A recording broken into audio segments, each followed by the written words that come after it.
After I retired, I expected freedom. What I didn't expect was silence. The text stopped. The invites stopped. The phone calls that used to be interrupting me all day long disappeared. I'm 62 and I want to have an honest conversation with you about something nobody puts in the retirement brochures. No one tells you this, but retirement can feel incredibly lonely. Not because you're alone, but because your world suddenly goes quiet.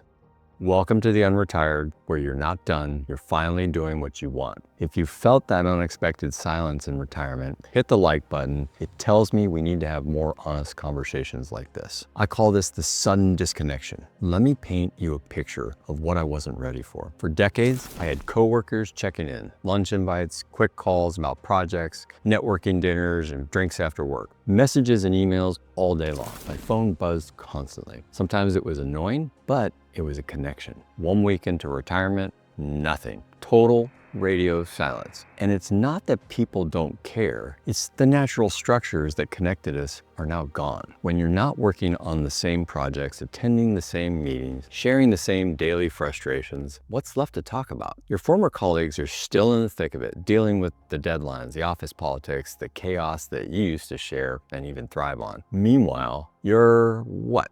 You're kind of watching Netflix at 2 p.m. in the afternoon. You're reading a book, maybe spending too much time at the gym. How do you bridge that gap? And then you start to wonder, was I ever really that close to them? Or were we just close to the shared experience of work? Were those friendships real, or were they just convenient? That realization hits harder than you expect. The next thing is your loss of identity and purpose. The loneliness goes a lot deeper than just missing your coworkers, because retirement isn't just about stopping work. It's about losing a role that kind of defined you for most of your adult life. For 40 years, I knew exactly who I was. I had responsibilities, people counted on me for decisions, for expertise, for guidance. I had a career that gave me a certain level of status, and that identity gave me confidence, routine, self-worth. It gave me something to wake up for. When you stop being a teacher, manager, nurse, accountant, whatever the title is, who are you now? The world keeps spinning, but you're no longer part of the machinery. You're actually on the outside. You're watching everybody else rush to meetings that you're not even invited to. And they're solving the problems that you're no longer asked to solve. Take a look at this report from the World Health Organization. It says that approximately 14% of adults aged 60 and over live with a mental disorder, and these conditions account for 10.6% of total disability among older adults. And what's the most common thing? Depression and anxiety. What hits hard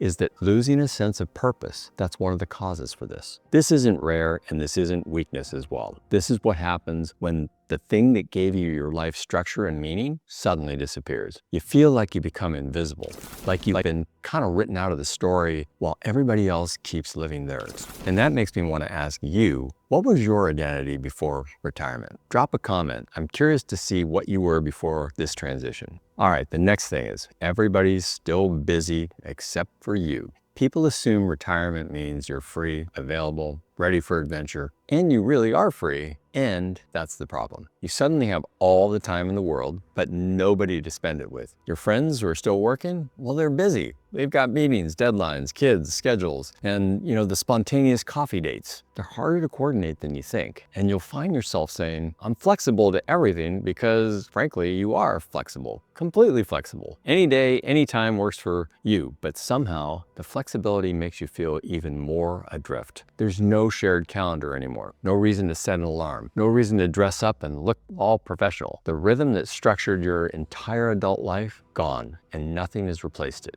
Meanwhile, the world just kind of moves on at the same pace that it always did. People rush past you on the sidewalk, checking their phones, looking important, and there you are, you're walking slowly with nowhere urgent to be. That leads to the next thing, the loneliness that nobody prepares you for. Pretty much every retirement book focuses on nothing but money and finances. It's like, how much do you need to save before you retire? How much money do you need to last your entire lifetime? But nobody talks about feelings. Nobody talks about the emotional reckoning that comes with this transition. I remember my first birthday after retirement. For years, there had always been some sort of office celebration, colleagues singing to me off key, and a cake in the conference room. Nothing elaborate, but I was acknowledged. I was seen. That first retirement birthday, Well, my wife and kid remembered, of course, and I got, plenty of birthday wishes on Facebook, but there was this kind of absence for where all that workplace recognition used to be. It sounds kind of silly, but it was like a preview of what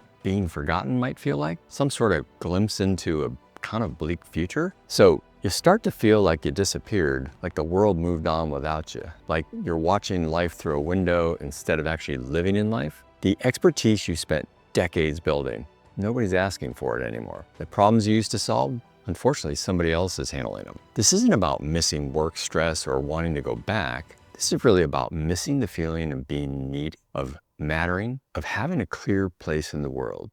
Hey, if you want more honest talk about retirement's emotional reality, the stuff that nobody warns you about, subscribe. These conversations matter. Next, let's talk about what helped me cope. Here's what I want you to know. This phase doesn't need to be permanent. The loneliness may be real, but it's also very workable. First, I had to rebuild routine. Not the rigid schedule of my work years, but rhythm that kind of gave my days meaning. I started mentoring and coaching younger business people, not because I felt obligated, but because it connected me to purpose again, to people who needed what I had to offer. I also joined a golfing group, got to have some fun. I took some photography lessons, a long forgotten passion of mine from decades ago. I started writing. This may sound simple, but these weren't just activities. These were new sources of connection, places where I could be useful, where I could contribute, where I could meet people who weren't defined by what they used to do. The second thing I did was I stopped waiting for others to reach out. I became the one who called, the one who suggested lunch, who organized the get-togethers. It felt awkward at first, like I was being needy, but I realized the other people were probably feeling just as disconnected as I was. Also,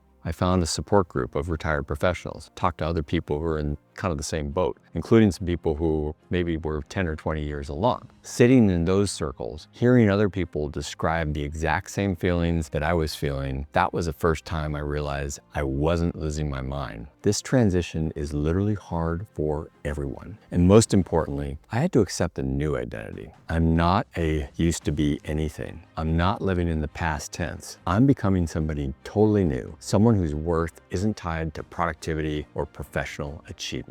And the great thing is, this phase can bring depth and clarity you never had when you were rushing through your working years, but you have to be intentional about it. Lastly, you're not alone. If you're feeling this loneliness too, you're not broken. You're not ungrateful. You're not weak for missing the connection that work provided. You're just human, going through one of life's biggest transitions.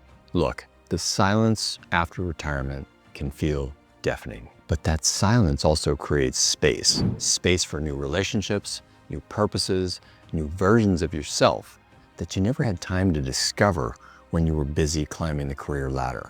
Remember, retirement isn't the end. It's actually a reckoning, and it's really a beginning.